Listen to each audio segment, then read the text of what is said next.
Hi, my name is Dennis Feidner. I'm the CEO for CFO On The Go. Work company that's been around 13 years. We work with a little over 1,600 construction companies, usually helping them with their software needs, but we also do some consulting on the operations side as well. All of our consultants have been involved with the construction industry for a number of years, so we have a good hands-on experience working within companies. So, purpose of this call or this video today is I've found this book, and I can send this to you if you ask. Just send me an email. It's about 10 years old, but I was reading through 101 tips, and a lot of them still apply today. Almost all of them apply to today's market. So what I read in there, and the one that really prompted me to do a video is making sure that you collect the appropriate amount in your budgets for labor. And I had just done this with somebody the other day, and it's amazing how far off they were. And so I've got a spreadsheet here, and again, it's available via email. All you got to do is send me an email and ask for it, and then I'll send it to you. And so basically, this walks you through all of the cost on top of that $20 an hour that the guy thinks he's making. And you guys probably have got some marked up rate in your estimates or in your Excel spreadsheets or on your scratch pad, but I wonder when the last time you actually sat down and figured out exactly what it was costing you to have that guy on the job site. And so I'm going to walk you through this. Again, send me an email. I'll send you this thing. Set up to actually do a bunch of different rates so that you can have them all just to look up. But obviously, everybody works maximum of 2,080 hours.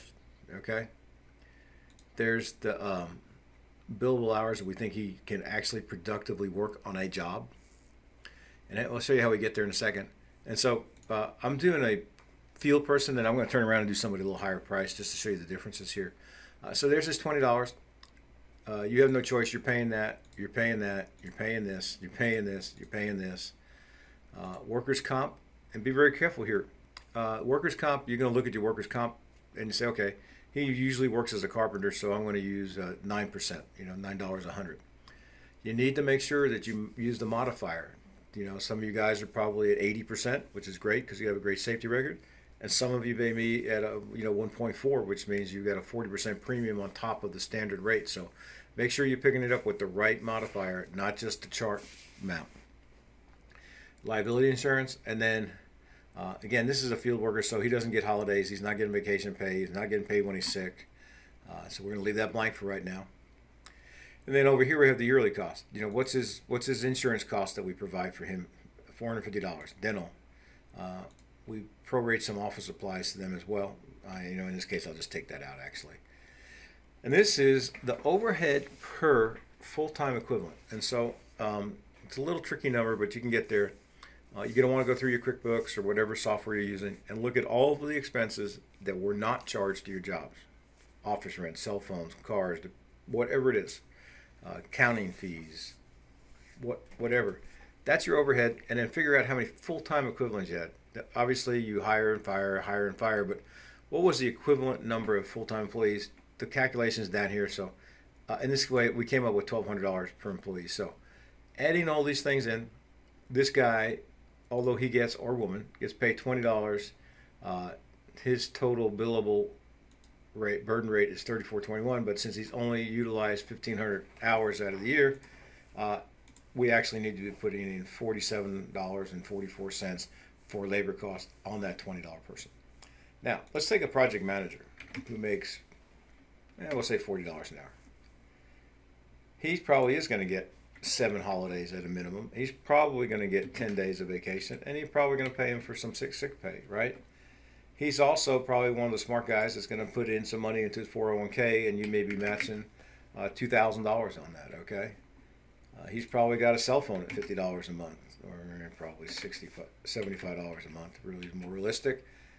He does adore some tools, and his vehicle's probably costing you $800 a month, okay? When I put that in there, that $40 now is equivalent to $102.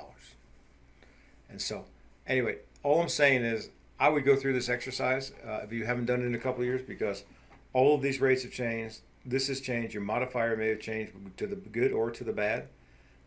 I know everybody's health insurance, dental insurance, if you're providing that, has all gone up. And I know more companies are offering a 401k, so you're probably not including that match on top of his salary. So, anyway, take a look at this. My name is Dennis. Email is very simple. It's CEO at CFOOTG.net. So CEO at CFOOTG, which stands for on the go.net. Send me an email. I'd be glad to send you that book if you want it, or I'll send you these spreadsheets.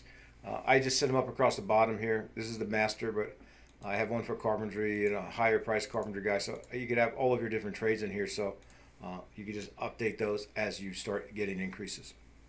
So just remember that $40 an hour. Some of you guys may say, "Hey, I just double that. I'm just going to double that, and I know I'll have enough money." Well, guess what? You could double that, and you're still going to be $20 an hour short. And so, anyway, thanks for listening. I would try to get this done in 6 minutes, and it's now 6 minutes and 2 seconds, so I almost made my goal. So thank you very much for listening. My name's Dennis. If you want to ask me a question, I'd love to talk to people. Phone number is 800-659-5851. So 800-659-5851. Thank you very much for listening.